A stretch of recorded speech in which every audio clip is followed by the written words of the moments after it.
A report accusing Israel of conducting covert maritime attacks on Iranian ships could be a signal from the Biden administration that it would like Israel to de-escalate tensions with its arch-nemesis.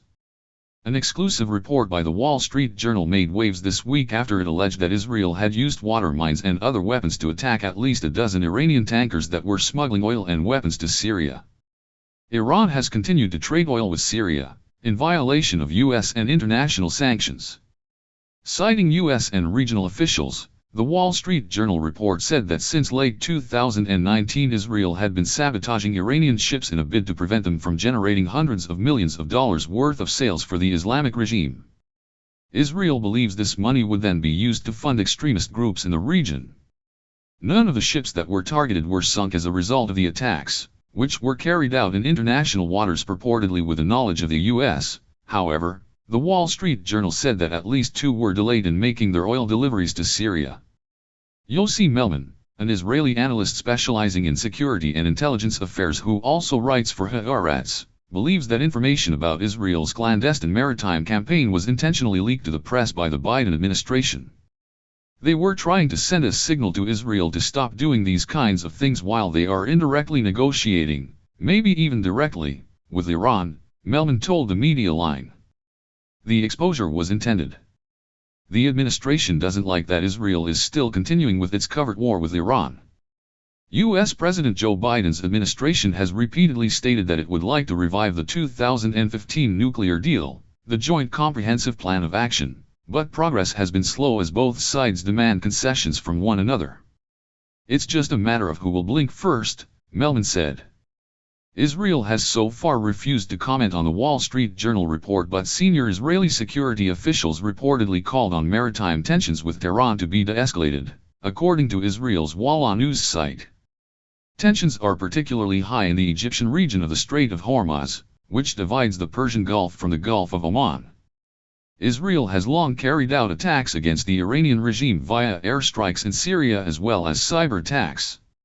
The maritime front, taking place in the Red Sea and the Mediterranean, is an extension of that ongoing conflict, Melman noted. Due to the widespread media coverage of the campaign, Israel will likely now pull back. We are active on all fronts, it's a war of attrition, Melman said.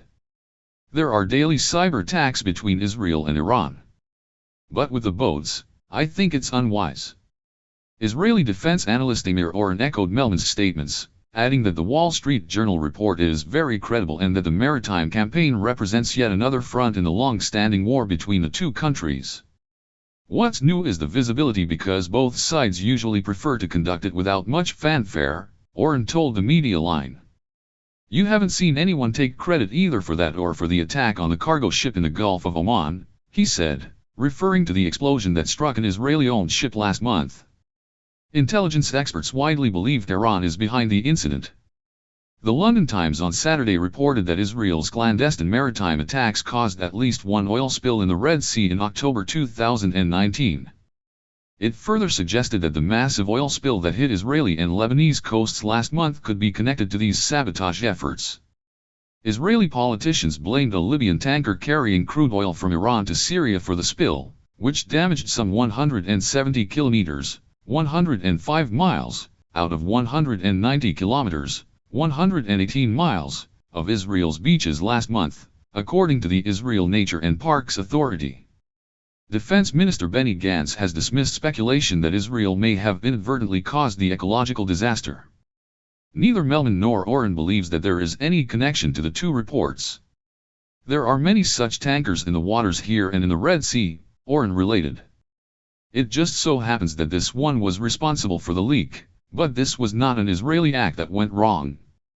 Melman agreed, noting that Iran relies on lousy shipping vessels to smuggle oil in order to evade detection.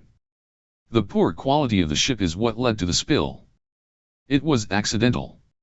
I have no doubt about it, he stressed.